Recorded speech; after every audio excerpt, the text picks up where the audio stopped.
नमस्कार। ये राज दरबार है रीतिकालीन राजाओं का, मुगल साम्राज्य का, जहां पर हमारे महाकवि देव भी राजा के साथ राज कवि के रूप में राज दरबार में बैठते थे।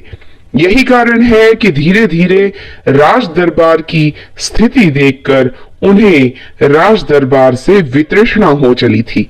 उसी को आज की कविता में प्रस्तुत किया गया है।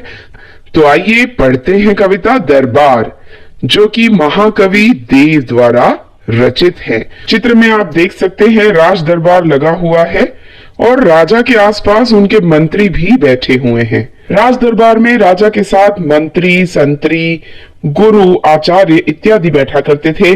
साथ ही उनके राजकवि भी बैठा करते थे। देव औरंगजेब के पुत्र के यहाँ भी राजकवि के रूप में कार्य कर चुके हैं।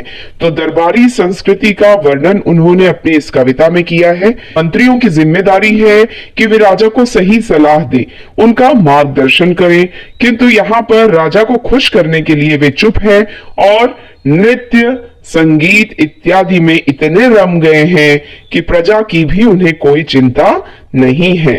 यहाँ आपको एक बात बता देनी जरूरी हो जाती है कि प्राचीन काल में न्याय व्यवस्था के नाम पर केवल एकमात्र राजा ही हुआ करता था।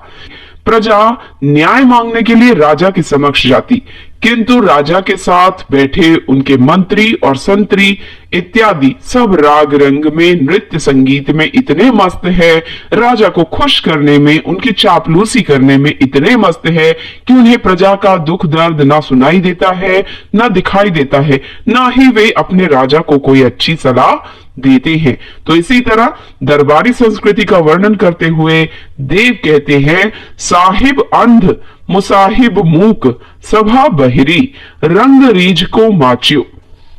साहिब अंधा है अर्थात मुखिया अंधा है, मुसाहिब मूक है, के अधीनस्थ उससे नीचे काम करने वाले मंत्री गूंगे हैं, चुप बैठे हैं। सभा बहिरी है, सभा बहरी बनकर बैठी है, उसे प्रजा का दुख दर्द सुनाई नहीं देता। रंग रीझ को माच्यो, हर तरफ राजा को प्रसन्न करने का रंग छाया हुआ है राज दरबार में। हर कोई राजा को खुश करने के लिए, चापलूसी करने के लिए वहां पर बैठा है। महाकवि देव कहते हैं, जिन मंत्रियों का कर्तव्य है राजा को सही मार्ग दिखाना, सही सलाह देना, वे प्रजा के दुख दर्द के प्रति अंधे, गूंगे और बहरे हो चुके हैं। अर्थात प्रजा का दुख दर्द ना उन्हें दिखाई देता है, ना सुनाई देता है और ना ही उसके लिए वे आवाज उठाते हैं और राजा को अच्छी सलाह भी नहीं देते। हर ओर राजा को प्रसन्न करने का ही, चापलूसी करने का ही एक वातावरण राज दरबार में छाया हुआ है। भूल्यो तहां भटक्यो घट औघट, बुढ़िभे को काहू कर्म न बाच्यो।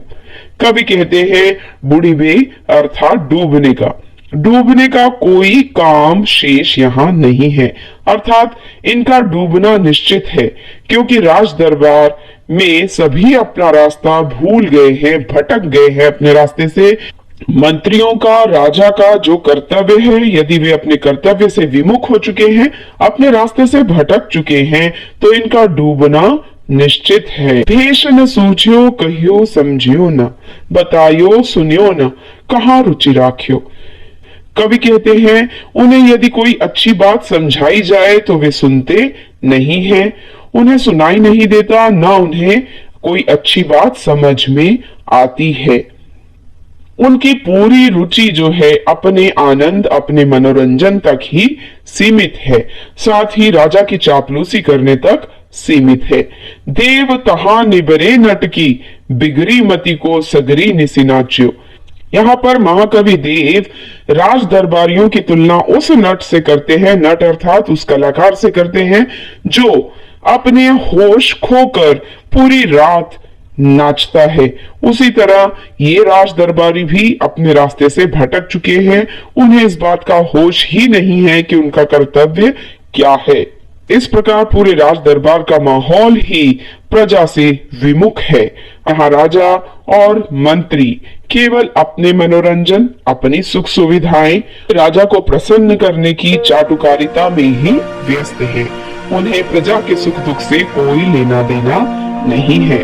उसके प्रति वे अंधे, बहरे और गूंगे बन गए हैं। दरबार कविता आपको समझ में आ गई होगी। अगली कविता में फिर मिलेंगे, तब तक के लिए गुड बाय, नमस्कार।